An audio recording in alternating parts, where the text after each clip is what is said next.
Man Hour Nation, it's time to get shocked.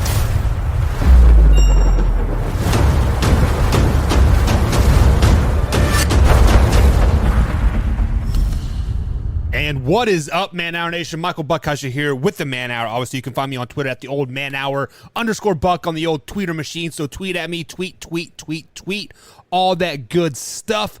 But, as always, we always start the day off with some shock news. So here it is, boys. So as you guys know by now, Baker Mayfield has been officially traded to the Carolina Panthers. Now, before we get too carried away into it, Baker Mayfield is not a bad quarterback, guys. He led the Browns to the playoffs, their first playoffs since, 1996 or some crazy stat like that. He's been doing great things in Cleveland. Let's look at some of the stats. In 2018, he threw for 3,700 yards. 2019, he threw for 3,800 yards. 2020, he threw for 3,600 yards. Last season alone, he threw for 3,000 yards, but he was hurt for 16 weeks of the season. Week number 2, he tore that labrum and played through it all season long. So, with that being said, all you Carolina Panthers fans needs to calm your roll.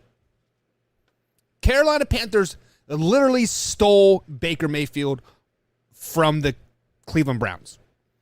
Baker Mayfield is paying Carolina to play for them. What it comes down to, $3.5 million what Baker Mayfield is paying the Carolina Panthers to play in 2022, or just even be on the roster.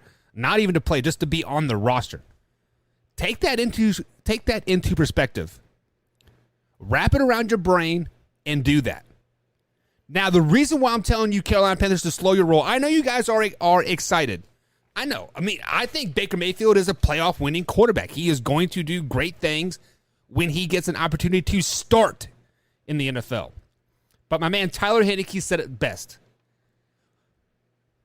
They are not going to pay Sam Darnold $16 million to sit the bench.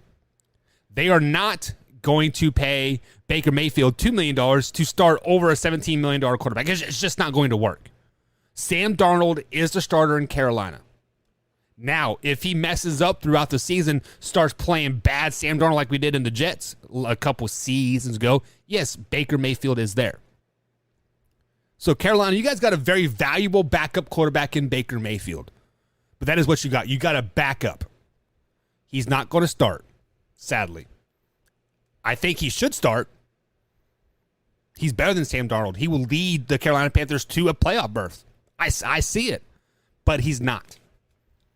As long as Sam Darnold is on the roster, he is not going to start in Carolina come week 1. But positive for you Carolina Panthers fans. Baker Mayfield is only on a 1-year deal left with the Carolina Panthers. You guys drafted Matt Carroll. You still have PJ Walker. I like PJ Walker. I think he will do good things. He'd be a good, valuable backup. Chase Daniels comes to mind when you put PJ Walker out there. But the bright side of things, like I said, Sam Darnold is probably out after this season. Baker Mayfield is probably out after this season. Matt Carroll's going to have a full season to grasp the NFL culture. He is going to have a full season to learn how to prepare like a professional. He's going to have a full season to get the swag of Baker Mayfield in one full season. Is he the savior? Possibly. Very well could be, right? Very well could be. But Baker Mayfield, all you Carolina Panthers fans, slow it down, baby. Slow it down. He is not your guy. Sorry. Man Hour Nation, let's get this party started. Are you ready for the best damn radio show on the planet? Man Hour Nation, rise up.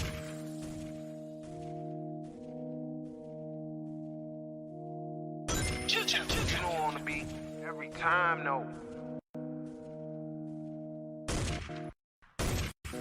I would like to personally welcome you to Man Hour After Dark. Say that thing. Why I bring you the host, Mike, Buck, and Cone. You know who's coming to the stage. More talk than what you about to hear right here. I second that. Go.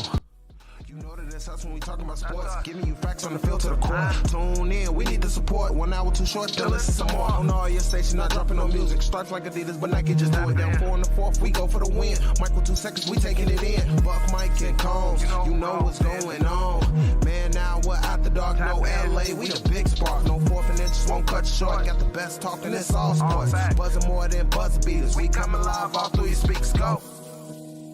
And what is up, Man Hour Nation? Michael Buckhouse here with the Man Hour. Be sure to head over to manhourradio.com. Check out the merchandise page. Check out the blog section as well. My man Tyler Faber just wrote a great article about top 4 fantasy quarterbacks going into this 2022 NFL season, and he gave you 3 or 4 sleeper picks as well. So, guys, I do know there are some buffering issues over on the YouTube page. Instead of 3,000 frames per second, I put 30,000 frames per second. I tried to adjust it during the intro, and I had to stop the stream to redo it, and I don't feel like doing that. So the audio should be good, guys.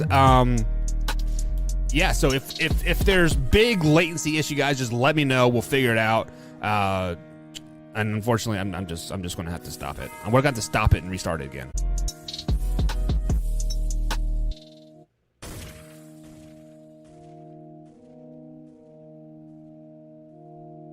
You don't wanna be every time, no. I would like to personally welcome you to Man Hour After Dark. Say that then. I bring you the host, Mike, Buck, and Cone. You know who coming to the stage. Sports talk than what you about to hear right here. I second that. Go.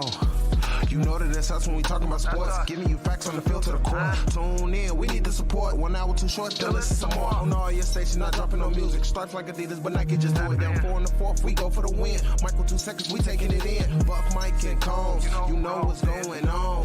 Man, now we're out the dark, no LA, we the big spark. No 4th and inches won't cut you short. Got the best talking, it's all sports. Buzzing more than buzzer beaters. We coming live all through your speakers, go. And what is up, Man Hour Nation? Michael Buckhouse here, back again. I had to push a little pause and come back in again because I was streaming like 30,000 frames per second. We can't do that. It's impossible. That's like 27K.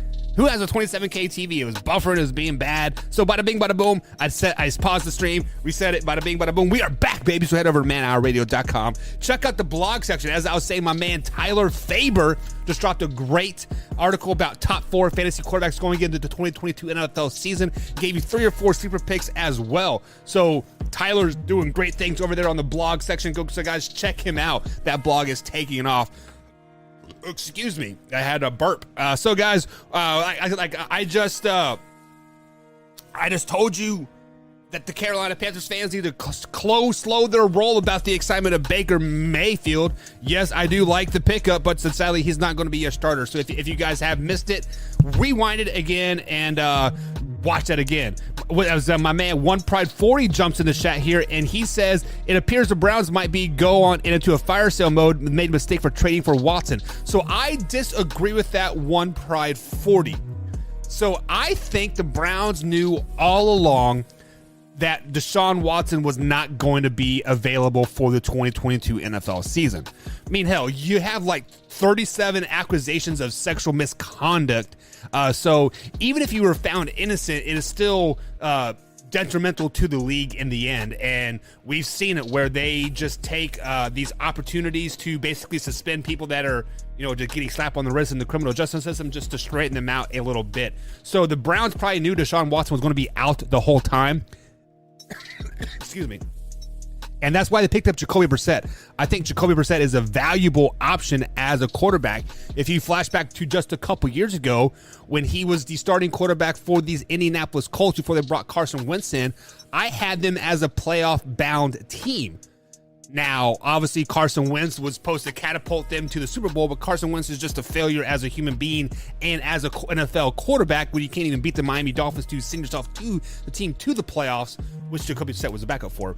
But we digress from that. I think the Browns are a complete tank mode this season. They are looking to get a number 1 overall pick, number 2 pick, to boast up some more, probably of the offensive line, defensive line, just get some bodies in there to protect their $230 million man anyways, right? So, when we look at the Browns roster, They still got a plethora of running backs. They got Kareem Hunt, Chubb. They just signed Amari Cooper. They have their they had the tight end now. His name slips out of my mind. They will be okay. Now, will they be a Super Bowl contending team? No. Will it be a playoff team? I still think they'll still sneak into the playoffs somehow, some way. And then he says they need Deshaun Watson to play right away. No, they don't. They need to build a team to be built for Deshaun Watson. Right now, it's built for Baker Mayfield, nickel and diamond down the field. Hopefully stuff doesn't blow up in them. They need a big playmaker. Amari Cooper is not their big playmaker. They don't have that really the down the field threat guy that they need, like Odell Beckham Jr. maybe. Like, it's just unfortunately. The Browns are set to win now, and they're going to do well, but they're still going to build around Deshaun Watson, obviously, moving forward. And said, do you see the Panthers going into a fire sale mode? I don't know. Now, I know there's definitely a hashtag waffling around there because I think Baker Mayfield is going to Carolina to strictly become a backup quarterback and to mentor Matt Carroll, their draft pick. Now, he is there when Sam Darnold does happen to falter throughout the season. He can there and pick up the pace 100%. But to be on a fire sale, you have to have players to really sell, right? Who are they going to sell? Are they going to sell Sam Darnold to the Seahawks? Are they going to ship Baker Mayfield to the Seahawks? Like you kind of got to figure out what could possibly happen, or what players could they want? Could they want Robbie Anderson? Because we've all remembered that was Instagram posts back in April when the Baker Mayfield trade started happening to the Carolina Panthers. Robbie Anderson was like, no, I don't want him. So obviously he doesn't want him, right? So if Baker Mayfield is the guy in Carolina, I can see Robbie Anderson being out. But other than that, you have to have guys to have a fire sale, and Carolina don't have the guys to be in a fire sale. I think. Because if they do, I want Jeremy Chin. Can you guys afford Jeremy Chin? I'm kind of asking for a friend like at this point, because I was watching the Pat McAfee show today. Actually, I saw it on TikTok, and I was tagged in it several times because, I have been a big supporter of your Detroit Lions for quite some time now. Playoff team, Super Bowl bound, yada, yada, yada. They have the highest paid offense in the NFL. Not the Kansas City Chiefs, not the Tampa Bay Buccaneers, not the LA Rams, not the Buffalo Bills, not the Miami Dolphins. The Detroit Lions have the highest paid offense in the NFL. So can you guys legitimately afford a Jeremy Chin? Can you afford a Robbie Anderson? Can you afford a Brian Burns? Can you afford a Shaq Thomas? I don't know. I don't think you guys can. One Pride 440. When I legitimately sit back and look, I'm like, man, how in the hell are the Detroit Lions the highest paid offense in the NFL? How is that possible? Let's sit back and One Pride 40 says cap space is a myth. You are 100% correct. You can restructure all these deals, make them into signing bonuses and do that. Yeah, I get it. But damn. Highest paid offense in the NFL. Who do you guys got? Jared Goff? What you guys should be wanting is Baker Mayfield. That all those players that you want right there that you just listed, One Pride 40, Brian Burns, Shaq Thomas, Robbie Anderson. You should want Baker Mayfield. Baker Mayfield is built for Detroit. Bring Baker Mayfield in there. Bring the dude in there, the man, the myth, the legend himself, Mr. Hulu commercial himself. I mean, think about that. Who's your coach's name? I forget his Dan Campbell, right? Dan Campbell has a freaking lion on the sideline. How badass of a commercial would that be if you had the Detroit Lions lion on the sideline and Baker Mayfield doing a Hulu commercial? That would be freaking amazing.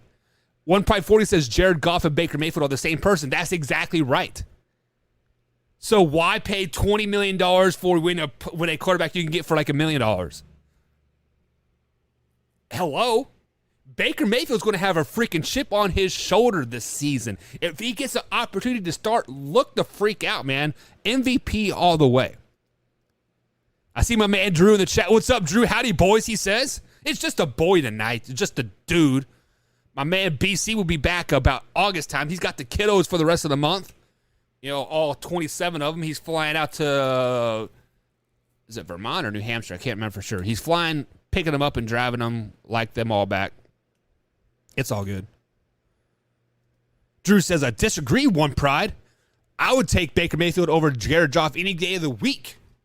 I am with you, Drew. I am a Baker Mayfield fan. Ever since he jacked off into the Kansas Jayhawks face when he was Oklahoma, man, I freaking love that. Get some of that, Jayhawks. As you see, I am a Kansas State Wildcat fan there, so anytime you get to diss the Jayhawks, bring it on, baby. Bring it on, baby. One Pride 40 says it's called the draft. What's called the draft, One Pride 40? Are you going to build your team through the draft? I mean, how many first-round picks do you guys need to become irrelevant? I mean, what the Cleveland Browns had the number one overall pick like 9 years in a row. It took them 12 years to be irrelevant. Are you going to sit around 12 years to become irrelevant, One Pride 40? Not with that highest paid offense, you're not. Not with that highest paid offense. Ooh. I think I'm missing some chats here. Like, why are they not popping up? I saw you guys talking to Alpha Rob, but I don't see his statement in the thing there. I'll have to go over to YouTube. Alpha Rob. Dude, I see. Oh, there he is. Mayfield should get the Panthers to the playoffs. So I do agree with you to an extent, Alpha Rob. Baker Mayfield would get to the Panthers to the playoffs if he was a starting quarterback. The fact of the matter is that he is there to be a backup. Like I said in the opening segment, the shocked news of the day. You are not going to pay a $17 million quarterback to sit the bench behind a $2 million quarterback. Tyler Heineke said it best when they interviewed him to have a possible shot at the starting job over Carson Wentz. Like, no, I legitimate do not have a shot. Why are you going to pay a guy $17 million to sit the bench and you're paying me $2 million to back him up? It just doesn't work. Now, if Sam Darnold does suck it up the first 3 or 4 weeks of the season, you damn well better believe that they're going to be Panther fans screaming from the rooftops, put Baker in, put Baker in, put Baker in. You are damn straight about right out. You are damn right about that. Anyways, Drew says Carolina has a stout offensive front. I don't know. I mean, I really have to dive into it and really. I don't know much about the Carolina Panthers like front seven. So I really have to dive into it and really look there. Drew, so Baker Mayfield can finally have some protection. He had some protection their playoff year.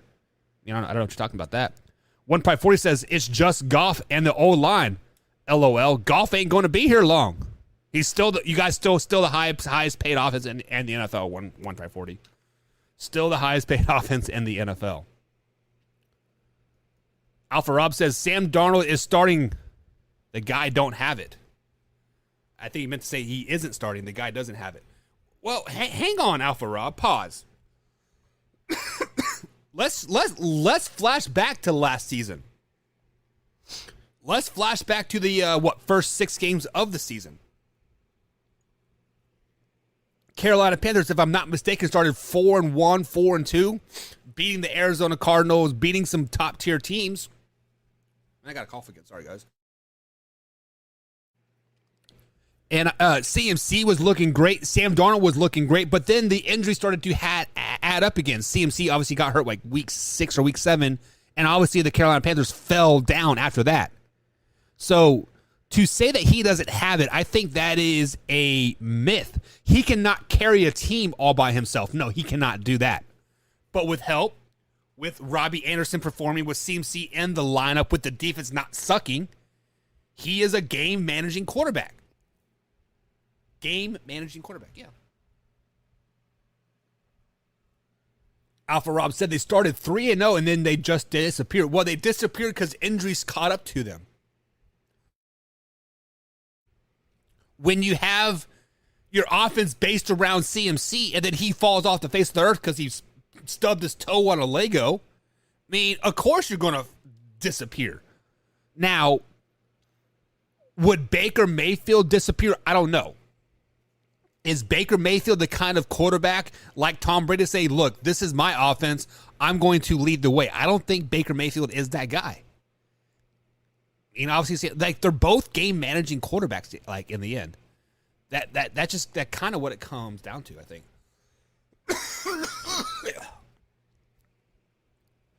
Sorry, guys, I'm coughing like a mofo today. My bad. I thought I pushed mute, but I didn't.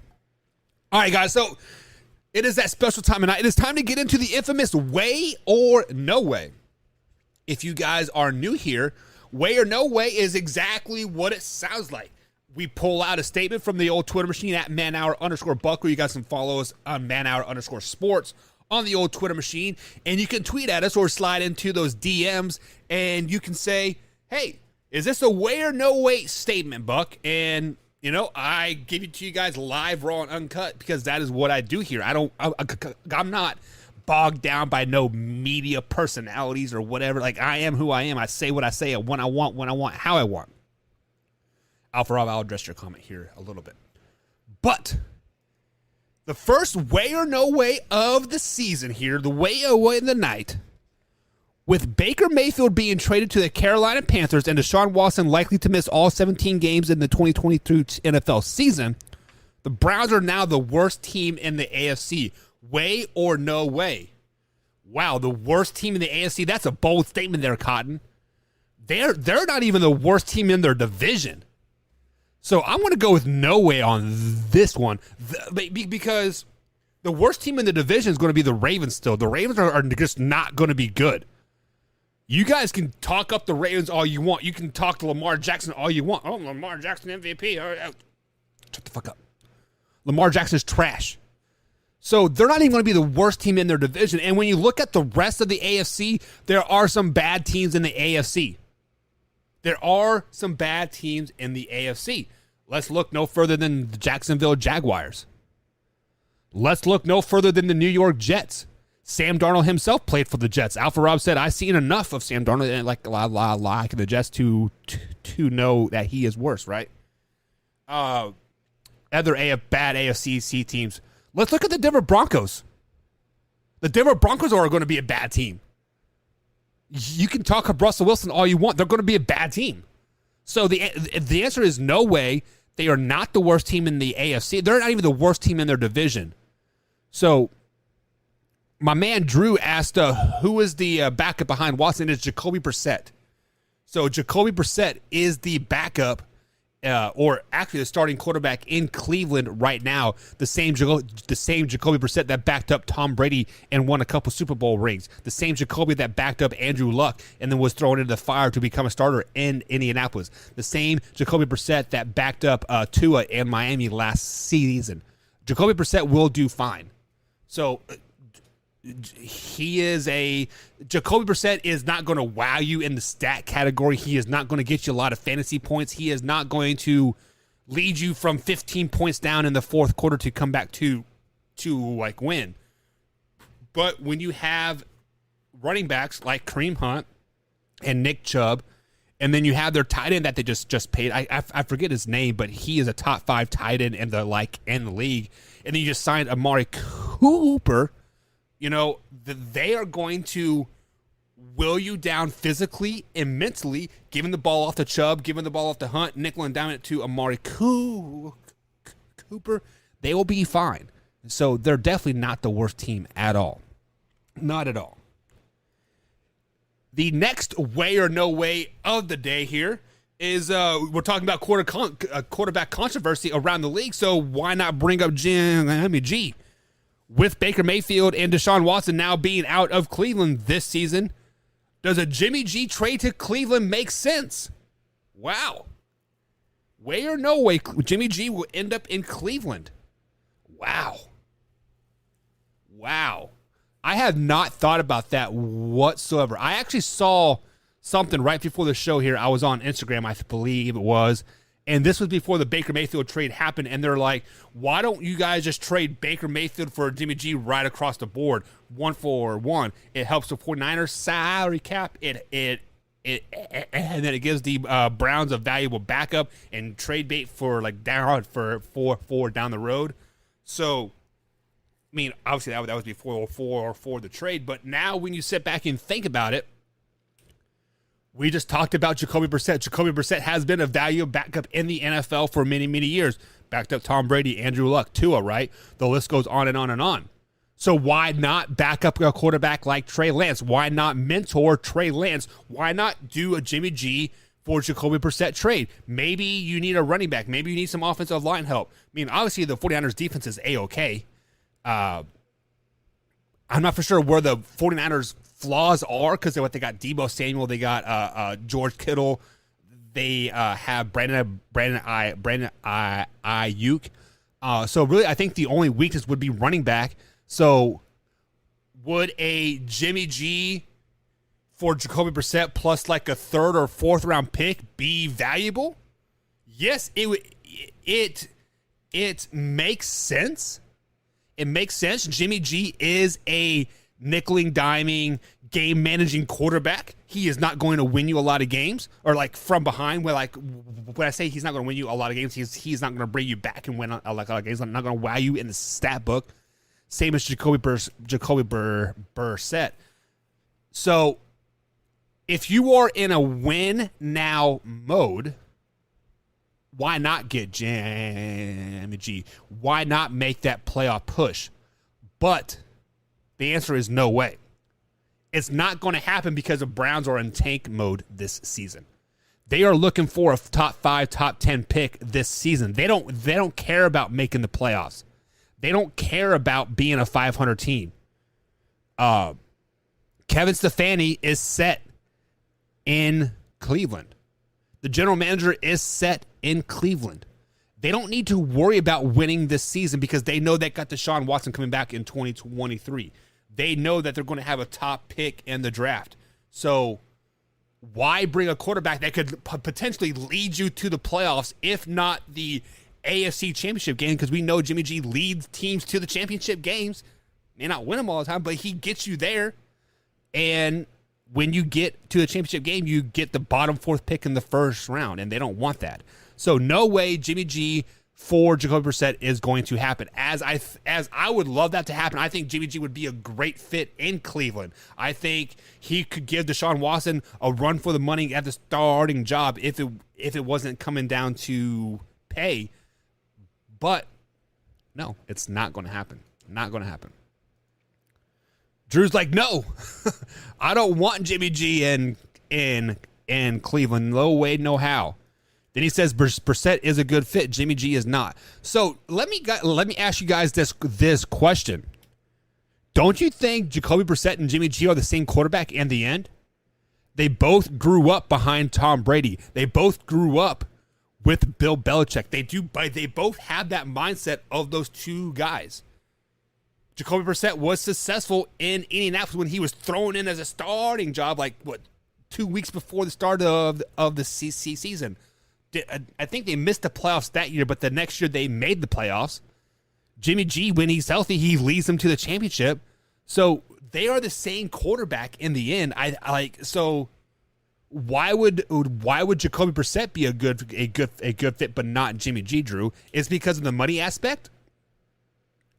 Is it? I mean, if the Browns really wanted to bring Jimmy G in to lead them to the playoffs, there could be what the Panthers did to Baker, make the Browns pay half of the salary, right, or whatever it is, and then take a $3 million pay cut. But whatever. I mean, Drew says no, they're not the same. Brissett is tougher. Jimmy is fragile. Fragile, as they say in the movie Cars. We've been watching a lot of Cars here in the Buck household. Fragile. the point, Jimmy G is tough. He just gets hit a lot, Drew. When you get hit over and over and over, your old body can only take so much.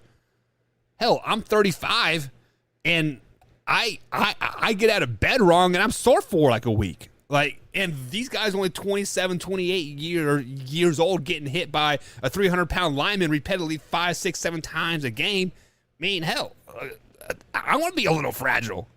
Jacoby Brissett has had a great offensive line around him. I don't know. I mean, it is tough saying just because we haven't seen Jacoby Brissett start in what 2-3 seasons now. So it's kind of tough to say he's tougher. Maybe at a younger age he was tougher, but now not so much. The next way or no way, we just talked about Jimmy G here. So way or no way, without Jimmy G on the San Francisco 49ers starting quarterback roster, they are the worst team in the NFC West. So the NFC West has Seattle Seahawks, the Arizona Cardinals, LA Rams, and the San Francisco 49ers. Now, this is a damn good division. Damn good division. Granted, the Seahawks are going to be down now without Baker, which last night I said I guarantee Baker Mayfield is going to Seattle. So I got to digress from that because that freaking sucks. But when you look at it, I don't like Trey Lance. I don't think Trey Lance is going to be a good NFL quarterback. I think Trey Lance is going to be a bust in the NFL. I think moving up to get Trey Lance and then shipping Jimmy G out was stupid. Was very, very stupid. I think the San Francisco 49ers are a NFC championship game team with Jimmy G. They could even possibly go to the Super Bowl if they can figure out that new offense without, what's his face? I can't even think of his name. Mr. I wear a hoodie in Miami to feel what my players feel when they're in pads. That's stupid. But the 49ers are still a damn good team. So it makes you beg to think, is this just a plug-and-play quarterback system? Have they built a team like they did in Denver to where you can put any quarterback in there to basically be successful?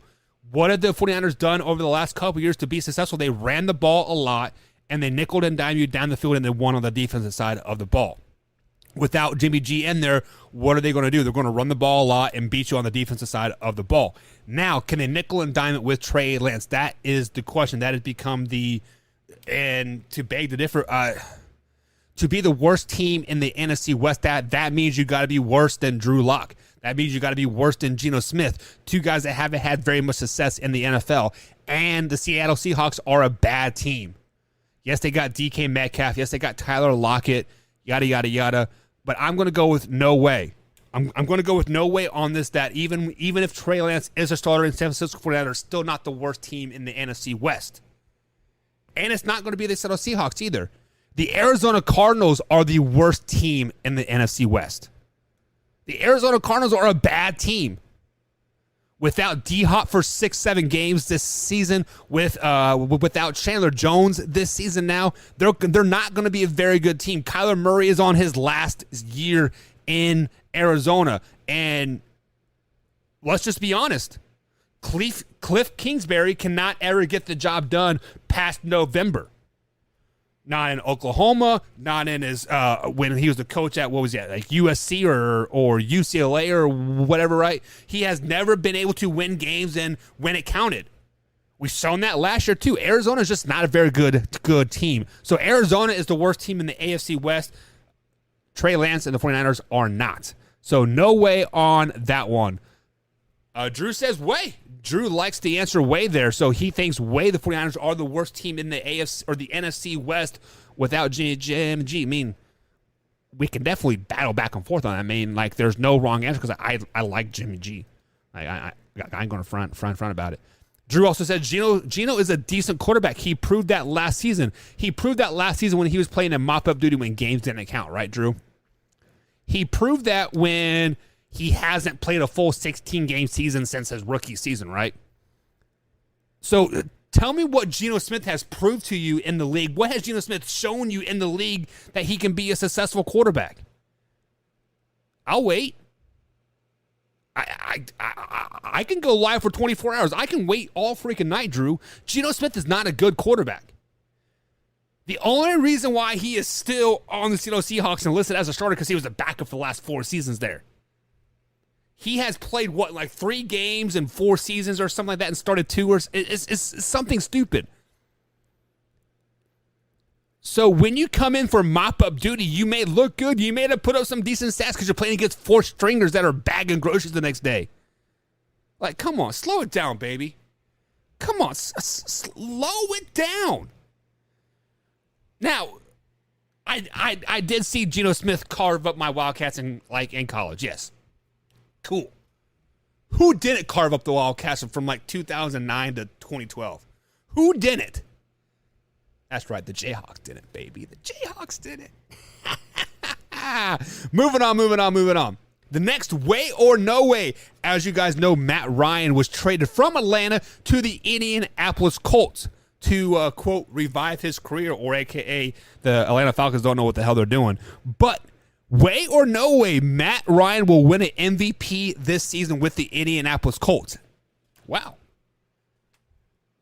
Matt Ryan has shown that he has won 2 MVPs or just one. I think it was just one MVP. But ever since that Super Bowl thwacking that they got from the Patriots when they're up 28-3 and they end up losing that game in overtime, Matt Ryan has not been the guy since. He has been almost shell-shocked. He has almost been scared to whip the ball up and down the field. Now, is that an offensive scheme, or is that just him being old, or is it him legitimately being shell-shocked? We will find that out the first 3 weeks of the season when the Indianapolis Colts, because we're getting ready to break down the AFC West here, and when we look at the Colts' schedule here, the first 3 weeks of the game they play the Texans, Jaguars, and then the Chiefs. So Matt Ryan has plenty of time to get their feet wet and really learn this offense and really buckle down. The Colts have a very favorable schedule this season, especially early off, and it would not surprise me if he put up 5,000 yards this season. It would not surprise me if he threw for another 30, 40 touchdowns this season. It would not surprise me if the Colts win the AFC South and make a deep playoff run. It would not surprise me, but the correct answer is no way. Matt Ryan is not going to win the MVP. Why? Because he is not going to put up 5,000 yards this season. He might put up 3,000 because they are going to run the piss out of the ball. The Indianapolis Colts are going to be the Baltimore Ravens of the AFC South. They are going to run the ball over and over and over and beat you deep 3 or 4 times a game. Matt Ryan is probably going to go to average maybe 20 passes a game for $150, 175. They got Maryland Mack, he is back healthy. They also have the guy from Wisconsin. If Tori was here, he would know his name off the top of his head, just like that. The Colts have an excellent 2-headed monster at running back. You have to utilize that over and over and over.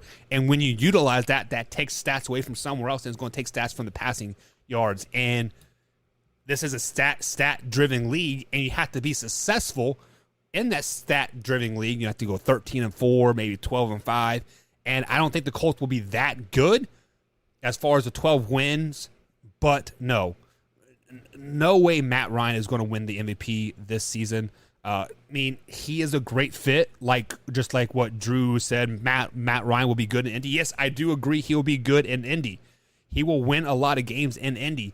Just the stats will not prove that he is doing as well as he is, if that makes sense. So just because you can be great, you can look great, we can see past the stats and do the eye test, do the Combs eye test, and really see him doing good things over there. But unfortunately, he's not going to win the MVP. Now, is that a knock on him? No, it's just there's really good quarterbacks in the AFC alone. When you look at the quarterback class in the AFC alone, hell, you got Justin Herbert, you got Derek Carr, you got Patrick Mahomes, hell, you have Russell Wilson. There's 4 quarterbacks in the same division that could possibly win an MVP. So, yeah, it's just It is not good. So let me go back up here to talk a little bit about Geno Smith here. Alpha Rob says Geno Smith sucks. I saw the comment, but for some reason I'm not getting all the comments on here. That's kind of unfortunately, but I did see it in YouTube. Alpha Rob, and then Drew said he did a good job subbing for Wilson. He did a great job saying hike and turn the hand and the ball off to Chris Carson. Great job. Anyways, the last way or no way of the night. Swimming my words around here. This is AFC related here because we are going to break down the AFC here in a couple minutes here, going down each four teams here, giving the win and loss record. But way or no way, King Henry will rush for 2,000 yards again this season. Wow. So in 2020, King Henry did rush for 2,000 yards. He broke that 2,000-yard plateau. Last season, he was on pace for another, 2,300-yard season, I think it was, or something, before he got injured week 9, week 8, was it 10? Somewhere right around there. Mid-season, he got hurt, and he still led the NFL in rushing for another, 6 weeks before he ultimately got past here. So let me say the question again. Way or no way, King Henry will rush for 2,000 yards again this season. And I'm going to go with no way on this reason. And the reason is I'm not a huge King Henry fan, but here are the facts of the matter. The facts of the matter is King Henry is 28 years old. The fact of the matter is he has had 700 carries in the last 3 or 4 seasons alone. The fact of the matter is he is coming off a pretty horrific injury. The fact of the matter is last season without King Henry, the Titans found out that Ryan Tannehill is not a bad quarterback. The fact of the matter is they found out that they have some backup running backs that can carry the load as well. The fact of the matter is that their coach, what's his freaking name? His name always slips my mind, is that he has evolved as a coach. He has grown as a coach, and he realizes that King Henry isn't going to be around forever. So with that being said, they're going to have a two-headed monster in the running back field this year, taken away from carries and yardage from King Henry. They drafted the kid out of Michigan, Hassan Haskins. He is currently listed second on the depth chart. I was watching some highlights of him in Michigan. Not a bad guy. He is going to carry the workload. But if you want a King Henry-esque type of guy here, a perfect sub, Hillard averaged 6.3 yards a carry in Derrick Henry's absence last season. Guys, King Henry getting 200 carries in a season is over. Him getting hurt last season proved that he is not as valuable as the Titans once remember him as. I'm not saying he is not a top 5, top 10 running back in the league. I am saying he is good, but I'm saying the Titans don't have to rely on him as much as they did in previous seasons. Ryan Tannehill has evolved. They drafted who they draft? Can't remember who they drafted, but they drafted that rookie quarterback there that could possibly take Ryan Tannehill's spot, and then they also got 2-3 running backs that can help as well. So no way we will not see Derrick Henry rush for 2,000 yards this season. I'm actually going to take it a step further. I'm going to say a bold statement here. Until the year 2030, we will not see another 2,000-yard rusher in the NFL. We may not ever see a 2,000-yard rusher in the NFL again, ever, because it's not sexy. Rushing the ball 20, 30 times a game is not sexy. What is sexy is putting up 55, 60 points in a game. What's sexy is seeing Patrick Mahomes throw for 500, 600 yards for 6 touchdowns. What is sexy is slinging the ball all over the field. What is sexy is your running game becomes that lateral passing game, right? When the Tyreek Hill comes sprinting across the field and you give a little shaw pass, and it's basically a handoff, a reverse, but since it's a shuffle pass, it counts as a pass. That's what's sexy. Running the ball isn't sexy. So, and I know what sexy is because I'm sexy and I know it. I'm totally kidding, guys. I'm totally kidding. But guys, that is it for Way or No Way tonight. So if you guys ever want to jump in on a Way or No Way here on Wednesday nights, hit me up on my DMs at manhour_buck, and we'll definitely get you guys in there. There is no limit of how many way or no ways that we can, but I'm not going to read like 20 of them because, I got thoughts. I don't got that many thoughts. Damn. But like 5 or 6 is solid. Hell. So hit me up on Twitter at @manhour_buck. Slide into those DMs. Hit me up with the way or no ways. But it is that special time of night, guys. We've been building for it for the last 46 minutes, 47 minutes. We've been building for it. We've been making the people guessing what was happening. And Drew asked us a question. Let me answer the question for Drew. Wasn't Tannehill the one that made a comment saying that he has no plans of being a mentor of facts? He did. He also then, like 2 days later, checked himself into rehab because he was having a mental breakdown and digressed from those statements as well. But I think Ryan Tannehill is a top 10 quarterback in the league, Drew. I mean, when you look at Ryan Tannehill, ever since he has been a starter out of Adam Gaze's system in Miami, he has improved each and every season. He was behind the Marcus Mariota shadow for he came in week 9 or week 10, maybe 11 or 12, as Marcus Mariota backup, and we ultimately replaced him. And Marcus Mariota got shipped off to Vegas, was Oakland at the time, or was it LA? I don't even remember. They switched like six cities in 3 years, but I digress. Ryan Tannehill is continually getting better every year, and he kind of had a Aaron Rodgers ego moment there where like, hey, why are you guys drafting my replacement when I still got plenty of years left in the tank? So, unfortunately, he's not Aaron Rodgers level yet, but, I mean, I definitely understand where he was coming from. I mean, like, shit. How would you like it if you're at your job, Drew? There is no job openings at your job, and they just bring some Joe Smo in off the street with the same job as you, making as much money as you, and you're like, hey, wait a second. There's no job opening here. You are wanting me to train this guy. I see the writing on the wall. You want me out. I mean, how would you feel? Granted, the NFL is a business. Well, you work for a business, right? I mean, I don't know. I would have the same way. I mean, hell, Ryan Tannehill is only 29 years old. He has at least 5, 6, 7 more years left in the league. I mean, call a spade, but I would feel the same way. It's not apples and oranges, Drew. Why can't fruit be compared, Drew? It's not the same. How is that not the same? Ryan Tannehill is training somebody to take his job. You are training somebody to take your job. Why would you do that? It's not comparing apples to oranges. It is not. sorry to say, but it is not comparing apples to oranges. But if you want to compare apples to oranges, let's compare the 2022 Tennessee Titans to the 2021 Tennessee Titans when breaking down their schedule here coming into week 1. The Giants come into Nashville to take on the Titans. Quit being a fruitcake. I'm not a fruitcake. We'll talk about this off air, Drew. Anyways, week 1. The Giants suck. I don't care if people are saying the Giants are going to be the best team in the NFC East, the most improved. Jaquan Barkley is looking like a beast. It doesn't matter. Give me the Titans week 1. There is no doubt about it. Week 2, the Tennessee Titans travel to Alpha Rob Stadium there in Buffalo to take on the Bills. Monday night game. The Buffalo Bills Mafia is going to be jumping through tables, going to be squirting ketchup on everybody, licking them. Shaking babies and kissing hands. It's going to be weird over there. Give me the Buffalo Bills week 1. The Buffalo Bills are going to be a pretty good team. Tennessee Titans are going to be average. Meh.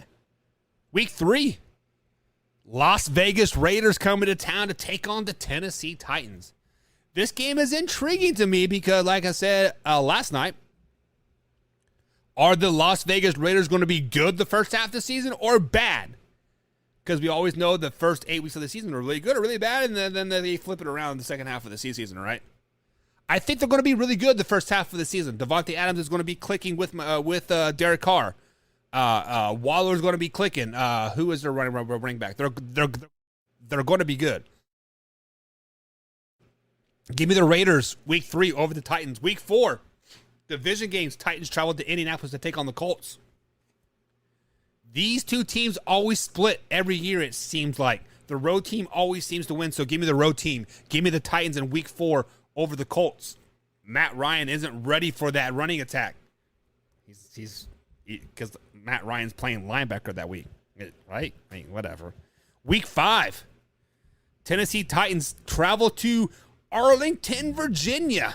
Or Arlington, Virginia. Take on the Washington Commanders. Carson Wentz. Familiar foe here. Does Carson Wentz have a chip on his shoulder to beat the Titans? Sure, maybe. Like, I don't know. Have the Tennessee Titans found out their offense yet? No. They're still trying to rely on Derrick Henry too much. Is he getting shut down because Derrick Henry doesn't turn on until the second half of the season anyways? Give me the Commanders. Commanders week 5. Week 6, we got to buy. It ain't no saying bye. Week 6 bye. Way too early bye week for the Tennessee Titans. Week 4, 5, or 6, 7 bye weeks are terrible for NFL teams, especially in a 18-week season, 17 games. Early bye weeks are bad for teams. But week 7, the Indianapolis Colts come into town. Tennessee Titans coming off of the bye.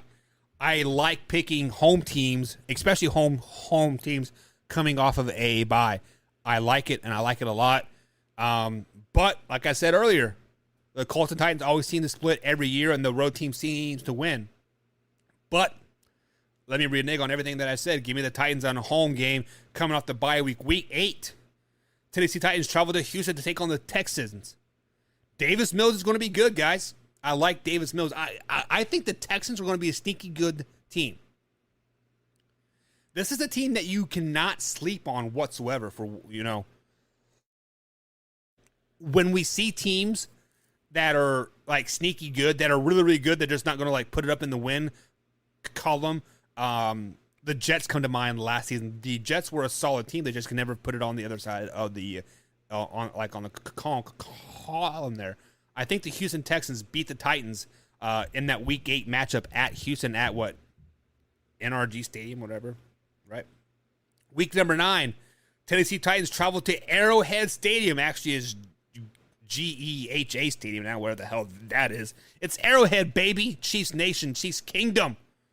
Game of the Kansas City Chiefs, Week 9. Tennessee Titans are on a slide here, guys. They have now lost 3 of their last 4. That's tough.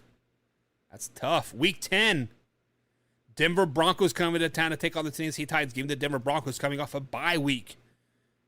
Wow, Tennessee Titans are struggling here. Thursday night, Tennessee Titans travel to Green Bay to take on the Aaron Rodgers and who do they have as receivers? Randall Cobb.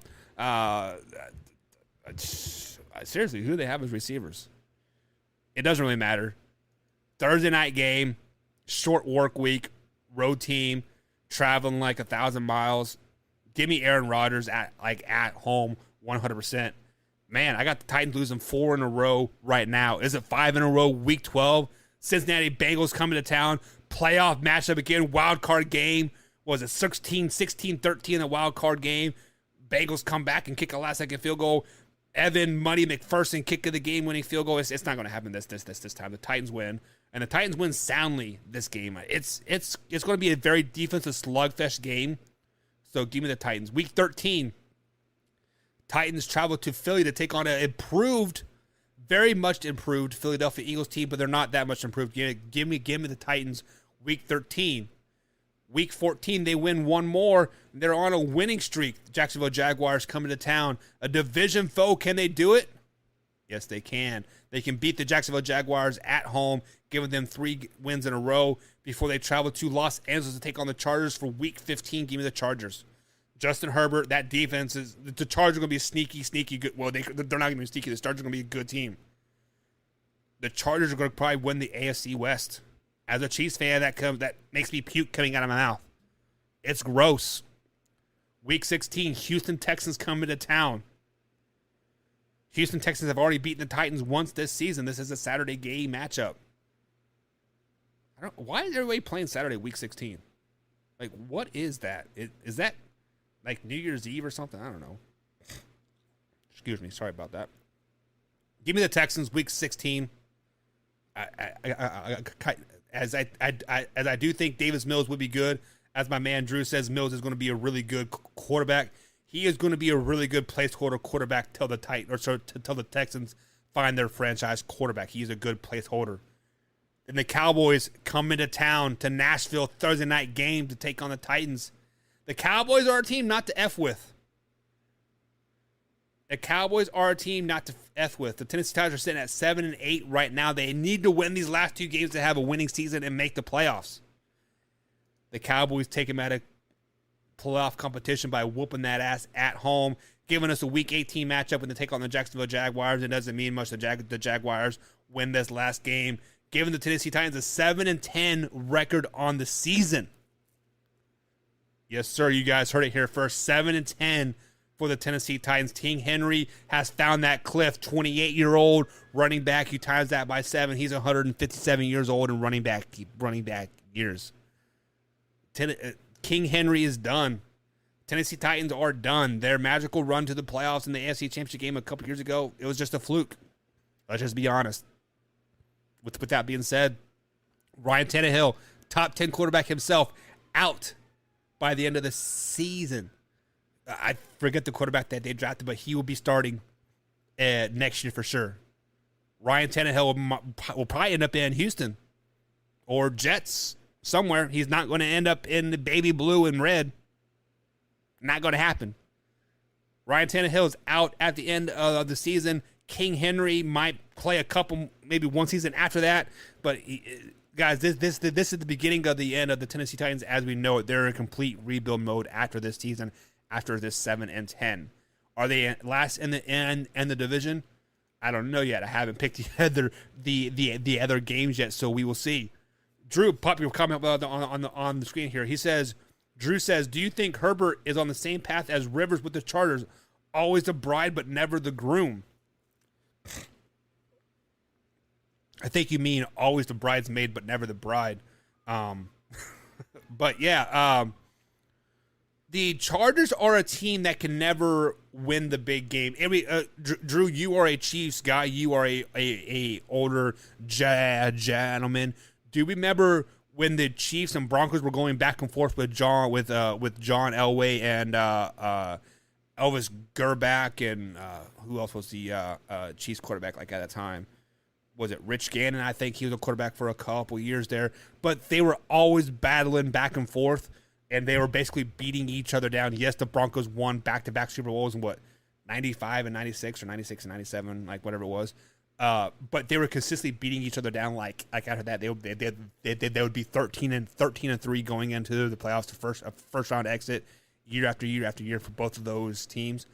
I think that is what we're going to see from the AFC West in these next 5, 6, 7, 8 years. Is they are just going to be beating each other down mentally and physically, 6 times a year. And once it comes time to the playoffs, they're just going to be so wore out because they have to play hard every week, no rest. And I think the Chargers and Justin Herbert will always be a bridesmaid because they still got the AFC is loaded.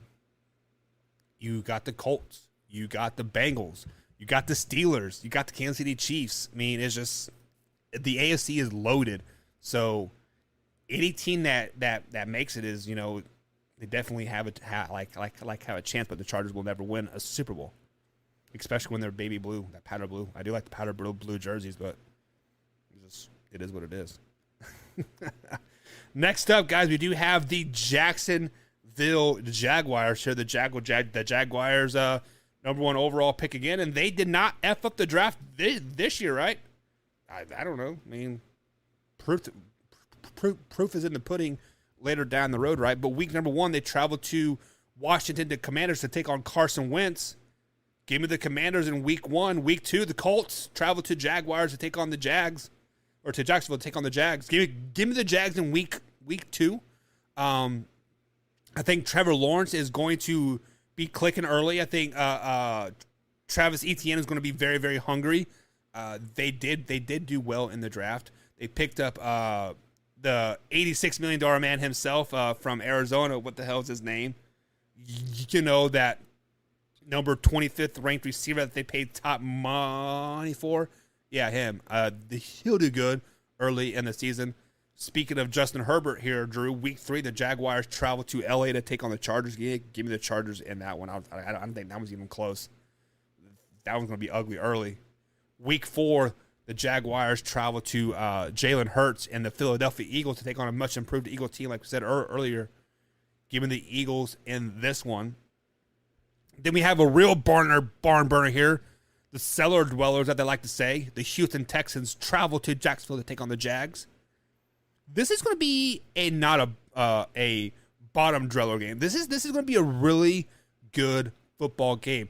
If you guys like good, fundamental, young football, this is going to be the game to watch. Week 5 is going to be a good game to watch. Houston Texans and the Jaguars moving forward are going to be a lot of good games to watch.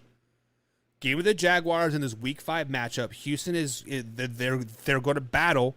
The Jaguars are going to come out on top toward the end. Week 6, Jaguars play the Colts again. Jaguars already beat the Colts once this season. The Colts get revenge.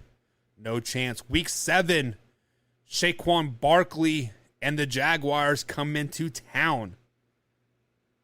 This is where I think Travis Etienne is going to start to hit that wall a little bit. He is going to realize that, hey, this isn't college. I can't run the ball for 30-plus times anymore and still be healthy game after game.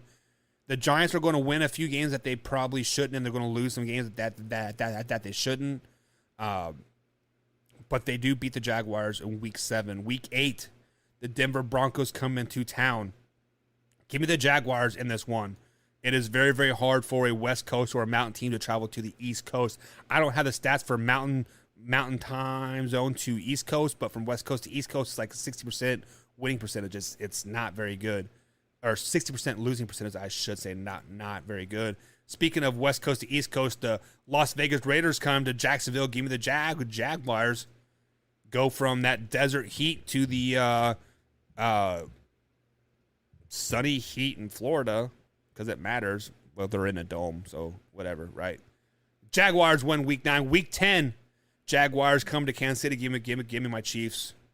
Not even a chance. Give me my Chiefs. Week 11, bye, right? Man, I love that NSYNC song. Bye. Ravens coming to town, taking on the Jaguars. 9 out of 10 times, I'm going to take the home team after a bye. Well, guess what? 1 out of 10 times, I take the road team after a bye. Give me the Baltimore Ravens. The Ravens are just too much for the Jaguars this season. As you guys heard last night, I was talking highly of Lamar Jackson.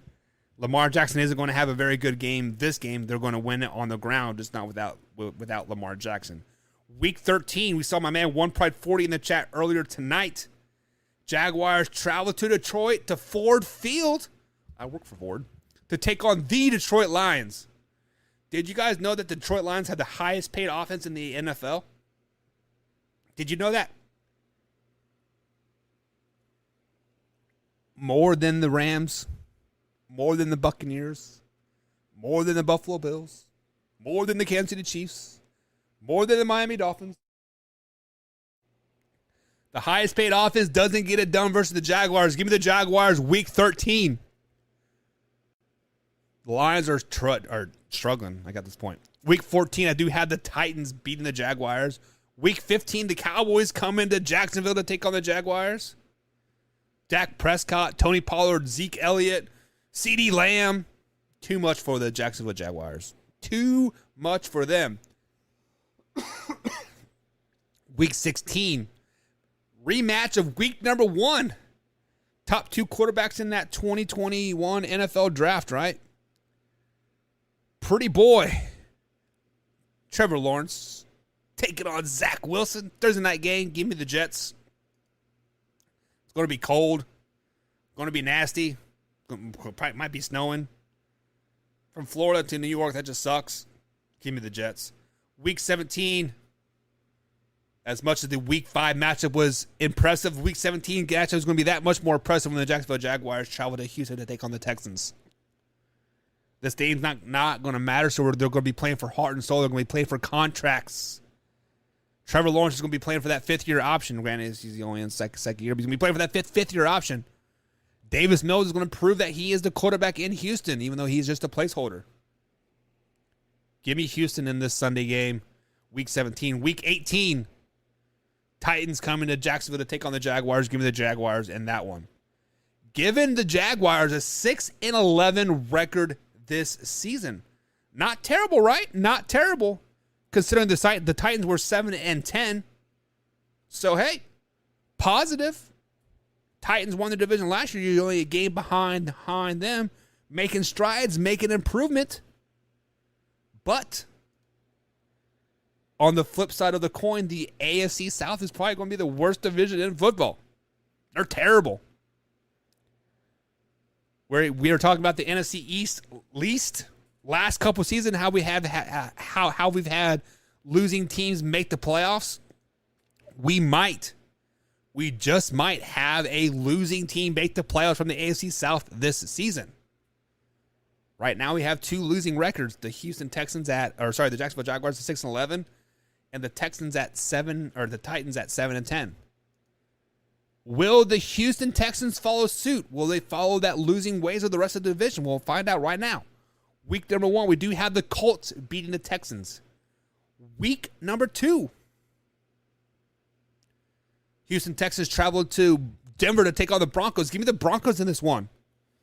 It is tough to play at Mile High, especially coming from sea level to Mile High. It takes a couple days to get to acclimate. And I don't think the Houston Texans franchise is smart enough to do that. Give me the Broncos. Week number 3, Davis Mills travels to Combs Stadium, Soldier Field in Chicago to take on the Bears. Justin Fields versus Davis Mills.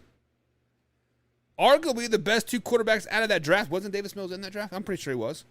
Let's just go with it. It is what it is. Let's roll with it. Chicago Bears are not going to be very good. Justin Fields isn't the answer.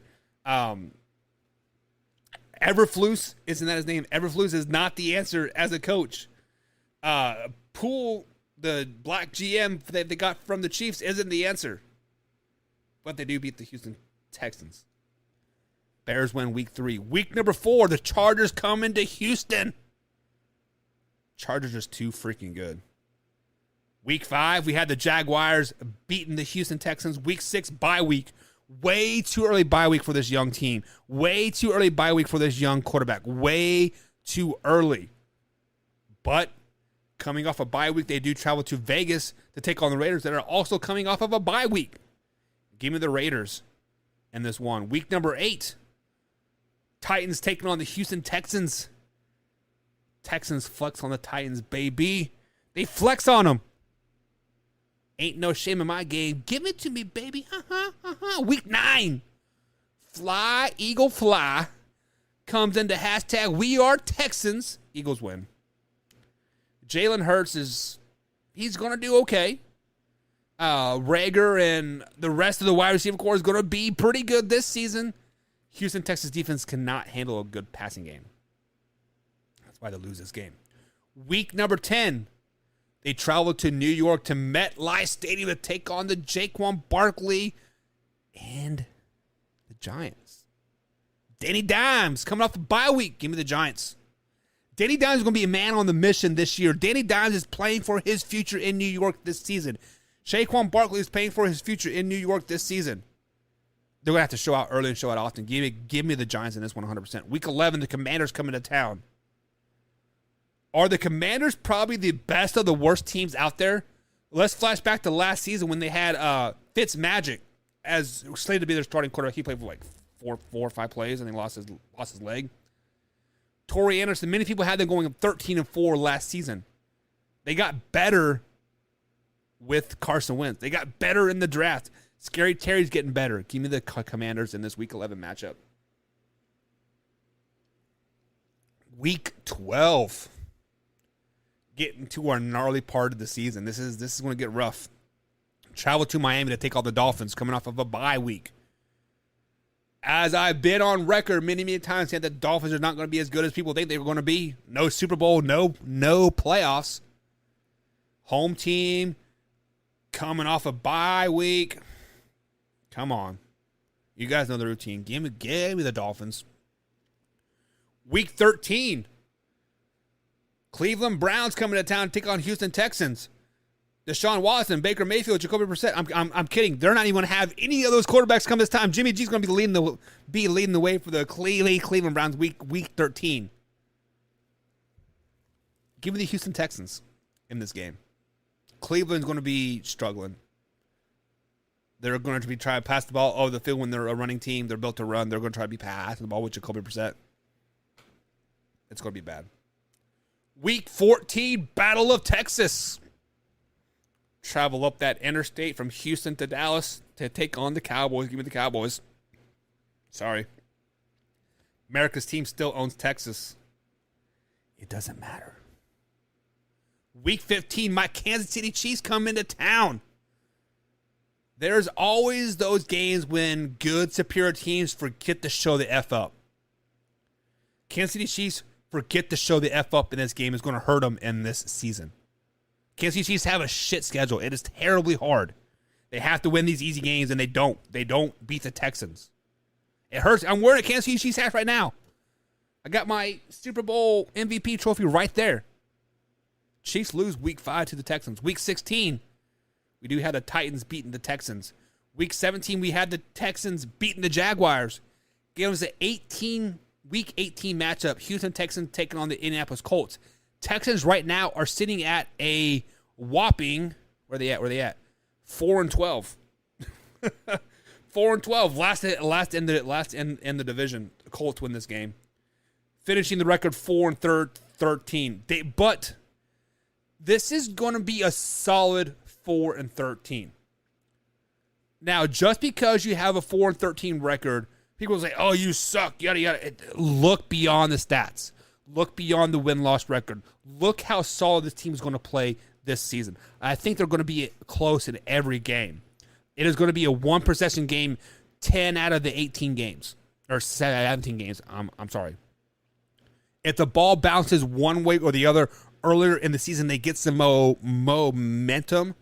These 4 wins could easily turn into 8, to turn into 9. It could possibly turn into 10 wins this season. But unfortunately, you have to know how to lose before you know how to win. Does that make sense? You have to get your ass whooped over and over and over to get that chip, to develop personality, to learn how to win, to want to win. And the Houston Texans, they're building it. The franchise sucks, but the team is building it. The coaching staff is building it. They'll be okay. So Houston Texans, don't bow your head at this 4-13 record. It's going to be a very good 4-13 record. There's going to be a lot of one-possession games, like I said, probably 10 one-possession games, and if ball bounces one way or the other, you will be all right. Drew says, "Old man broke his hip." I mean, hell, when you're 57 years old with the beard down to your waist, of course you got to break a hip. Shit. I broke a hip trying to get off the toilet, Drew. Like, I was legitimately sitting, so we had power off at work. Have you ever been, like, so in, like, a place that has, like, no windows, concrete walls, and a door shut with no lights on? Like, it's freaking dark, right? Like, it is so dark that it's bright. Like that's how dark it is, right? No light at all. Stood up from taking a poo. I must have hit some water, slipped, like, oh. It was terrible. It was terrible. I felt like the stupidest old man ever. Anyways. That's stupid, right? Live, raw, uncut sports talk. I'm telling you how to take a poop. Do you guys wipe from the left side or from the right side? Is it a front to back or back to front? Drew says, "I worked in a jail. I know all." Yeah. So seriously, guys, Drew knows what I'm talking about here because he worked in a jail. You want to see darkness? Concrete walls, 4 side walls with like one door, no windows, with the lights off. That's darkness. Like you couldn't even smile and see my teeth. Like, that's how dark it is in there. It's ridiculous. Anyways, stupid. Moving on to the Indianapolis Colts. Colts were a win away from making the playoffs, and they couldn't beat the diddly Miami Dolphins last season. But hey, we digress from that. Week number 1, they open up on the road versus Houston Texans. They do beat the Houston Texans week number 1. Matt Ryan and the boys are looking good. They're clicking on all cylinders. Come week 2, they lose to the Jacksonville Jaguars. Traveling to Florida, it's a tough loss for them. Week number 3, the Kansas City Chiefs come into town. If you guys have never been to Lucas Oil Stadium, it is just a steady, loud noise all game long. For whatever reason, that dome echo sounds so freaking bad. It is terrible. I was up there for the Dallas Cowboys game, Colts game 3 years ago. It was just loud all game long. But that is not going to affect the Kansas City Chiefs. Kansas City Chiefs have to win this game, giving the Colts a 1-2 start. Week 4, the Tennessee Titans come into town. These guys always split. The road team always seems to win. So give me the Titans. The Colts are looking at 1-3 to start the season, but don't sweat it, guys. Don't sweat it. Your schedule gets a little bit harder. This schedule is brutal for the Indianapolis Colts this season. Week number 5, they travel to Mile High to take on the Broncos. Russell Wilson and the boys, Jerry Jeudy, fresh off those assault charges that have been dropped. A healthy Cortland Sutherland. My bad. Give me the Broncos in this one. 1-4 start. Schedule gets a little bit easier with the Jacksonville Jaguars come into town. You get your second win of the season, week number 6. Week number 7, you're back on the road taking the Tennessee Titans fresh off that week 6 bye week. We know what it is with a bye week.